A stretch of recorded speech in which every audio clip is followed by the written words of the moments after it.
WhatsApp guys, this is me Lovejeet Arora. स्वागत है आप सभी बच्चों का आज की इस क्लास के अंदर। तो चलिए स्टार्ट करते हैं कहानी यहाँ से, जहाँ से कीवर्ड की कहानी स्टार्ट होती है। जी, कीवर्ड क्या है कि हमने लास्ट क्लास में किए थे पाइथन टोकन्स, और हमने देखा कि भाई टोकन्स हैं हमारे प्रोग्राम का छोटे से छोटा हिस्सा, मिल मिल के एक पूरा भरा प्रोग्राम है जो बनता है। जैसे घर की बात कर लो, एक ईंट रख के हम पूरी एक इमारत, एक घर है जो बनाते हैं, वैसे ही हमारा जो प्रोग्राम है वो इन्हीं सबसे मिलकर के है जो बनता है। अब सबसे पहले हम गर्दन उठाते हैं किसकी? कीवर्ड्स की। जानते हैं कीवर्ड्स क्या है और क्यों इतने ज्यादा इंपॉर्टेंट हैं। देखो, किसी भी लैंग्वेज की बात कर लो तो हर लैंग्वेज क्या करती है, अपने कुछ कीवर्ड्स, वर्ड्स को स्पेसिफिकली स्पेशल मतलब बना करके रखती है, और क्या करती है कि उनको कुछ अलग से स्पेशल टास्क है जो दे देती है। अब उनका काम वही होता है, जैसे हम एग्जांपल ले लेते हैं, आपने लूप का यूज किया होगा, आपने लूप में फोर या वाइल कीवर्ड है जिनको इस्तेमाल किया होगा। तो फोर का अपना एक अलग यूज है कि मैं लूप जब भी यूज करूंगी पाइथन के अंदर, तो मेरे को अगर लूप के अंदर मैं या तो वाइल या फिर फोर के साथ में चलूंगी। और वैसे अगर मुझे कंडीशन देनी है तो मेरे पास कौन से कीवर्ड्स है? इफ है, एलिफ है, एल्स है, ऐसी कीवर्ड्स है। तो यानी कि इतने सारे वर्ड्स के अंदर से हमने कुछ वर्ड्स को, और कितने पाइथन के अंदर फिलहाल हमारे पास 35 कीवर्ड्स हैं, और हमने उनको एक स्पेशल टास्क है जो सौंप रखा है कि हर कीवर्ड का एक स्पेशल काम है।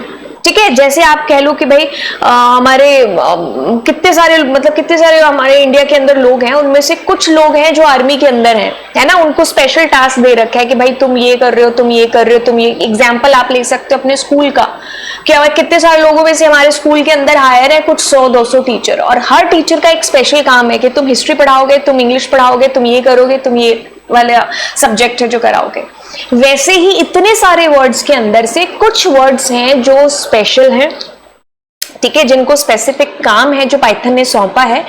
तो जैसे एग्जांपल मैं आपको बता चुकी हूं, ठीक है। तो यही होते हैं कीवर्ड्स। अब इसकी किताबी भाषा कहती है कि कीवर्ड्स जो पाइथन के अंदर है आर स्पेशल रिजर्व वर्ड्स। वो रिजर्व हैं, आप उनको चाह कर के भी कोई दूसरा काम नहीं दे सकते। मतलब मैं ज्योग्राफी वाले टीचर को कहूं कि तुम पाइथन पढ़ा दो, ऐसा नहीं हो सकता। जो वर्ड्स आपके पास पाइथन के अंदर 35 कीवर्ड्स है ना, आप उनको वही काम दे सकते हो जो उसके कंपाइलर या इंटरप्रेटर को पता है कि भाई इफ का मतलब यही है और इफ यही काम है जो करेगा। आप उसको कोई आइडेंटिफायर डिक्लेयर नहीं कर सकते या कोई भी और तीसरा काम नहीं दे सकते हो। तो ये तो बात रही कि भाई हमारे जितने भी कीवर्ड्स है ना वो रिजर्व हैं। एक और एग्जांपल ले लेते हैं। ट्रेन में इतने डिब्बे हैं, उनमें से कुछ जो डिब्बों के अंदर कुछ सीट्स हैं जो हमने रिजर्व करके रखी हैं, है ना।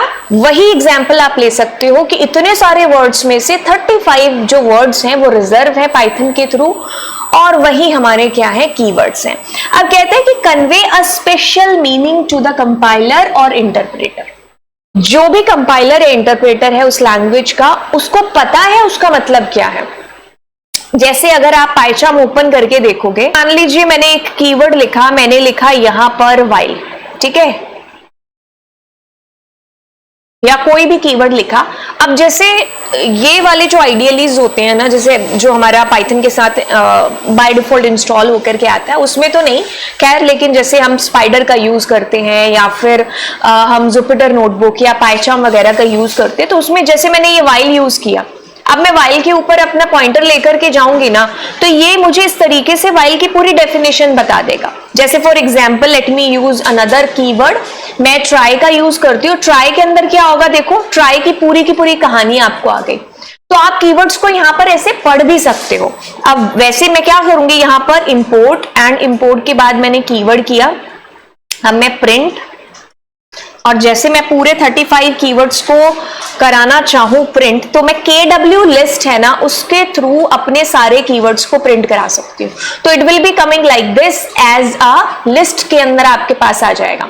अब आप इससे दुनिया भर की चीजें करा सकते हो कि जैसे अगर मैं यहाँ इसको लूप के साथ ही कराना चाहूं, जैसे फॉर एग्जाम्पल मैंने कहा IN एंड मैं यहाँ पर लूप को पुट करती हूँ, तो अब आप देखोगे कि आपके पास आई के अंदर एक एक करके वो लिस्ट का डेटा आएगा। तो आपके पास ये सारे के सारे कीवर्ड्स आ गए हैं। ठीक है।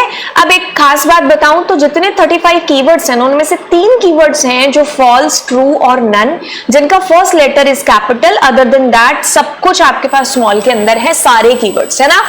अब ये कहता है कि each word have a special meaning and special task, ये हम जान चुके हैं। कहता है कि आप किसी भी कीवर्ड को ना कोई और दूसरा काम नहीं दे सकते, आप उसको एज ए वेरिएबल भी नहीं डिक्लेयर कर सकते, ठीक है। अब अगली लाइन कहती है कि कीवर्ड्स हैं जो केस सेंसिटिव हैं। Of course Python is a case sensitive, तो कीवर्ड्स तो होंगे ही होंगे। अगर मेरे को ज्यादा ही जल्दी है कि भाई मेरे को व्हाइल को एज ए वेरिएबल लेना है, तो ये कहता है ले लो, कोई दिक्कत नहीं है। अब आप कहोगे कि यार ये कैसे एग्जीक्यूट हो गया, because Python is a case sensitive. Python के अंदर छोटा w this is a keyword, but अगर आप ऐसा करोगे तो इट्स ओके। आप छोटी बड़ी एबीसीडी करके और बीच में अंडरस्कोर वगैरह यूज करके तो आप वो सेम एज इट इज नाम ले सकते हो, रख सकते हो, लेकिन एज इट इज बिल्कुल नहीं कि मैं स्मॉल के अंदर ही ले लूं, है ना। जैसे फॉर एग्जाम्पल अगर मैं मान लो ट्रू नहीं ले सकती, बट मुझे पता है कि ट्रू का T is capital in Python, but if I want to take true तो मैं छोटा टी ले लूं, आर को थोड़ा बड़ा कर दूं, कैपिटल कर दूं, तो ऐसे कॉम्बिनेशन आप बिठा सकते हो। बट ज्यादातर हम ऐसा करते नहीं है, क्यों? क्योंकि हमें आगे चल करके खुद ही कंफ्यूजन हो जाती है ना। तो हम मीनिंगफुल सेंसिबल नाम है जो अपने वेरिएबल्स के लिए लेते हैं, एंड दैट्स इट। आपके कीवर्ड्स हैं जो हो चुके हैं। अब एक बार थोड़ा एनसीईआरटी को नजर मार लेते हैं। आपकी एनसीईआरटी के अंदर पूरी डेफिनेशन तो खैर नहीं दी है, सिर्फ इतना सा दिया हुआ है कि जो रिजर्व वर्ड्स है ना, जिनका एक स्पेशल पर्पज है, वही हमारे कीवर्ड्स हैं। और आपको ये सारे के सारे कीवर्ड्स की पूरी लिस्ट है जो उन्होंने दे रखी है, ठीक है। आप इसको पॉइंट वाइज कुछ ऐसे लिख करके आ सकते हो। मैं आपको सारे कीवर्ड्स हैं जो दिखा देती हूँ, same as it is given in your NCERT, false, true, none, ये सारे के सारे। और क्लास 11th एंड 12th के अंदर लगभग तो आप सारे यूज कर ही लोगे, बाकी आप ग्लोबल, येल्ड, वेब, इनका अभी तक आप यूज नहीं करोगे 11th 12th के अंदर। उसके बाद फर्दर अगर आप पाइथन के साथ आगे चलते हो तो धीरे धीरे ये सारे कीवर्ड्स हैं जो आपके यूज में आते जाएंगे, राइट। अब पंक्चुएटर्स भी साथ ही साथ कर लेते हैं। पंक्चुएटर कुछ भी नहीं है, आप अपने पाइथन के प्रोग्राम्स के अंदर क्या पैरेंथेसिस का यूज करते हैं, कर्ली ब्रैकेट, इन सब का, तो ये सब पैरेंथेसिस के अंदर है, ठीक है। अब इसके बाद की जो क्लास है ना, उसमें मैं आपको आइडेंटिफायर्स, उनके रूल्स हैं जिनको समझाने वाली है, और कैसे क्वेश्चन आते हैं ये भी हम हैं जो बात करेंगे। तो चलिए फिर मिलते हैं आपको अगली क्लास के अंदर। Bye bye and yes, do subscribe the channel.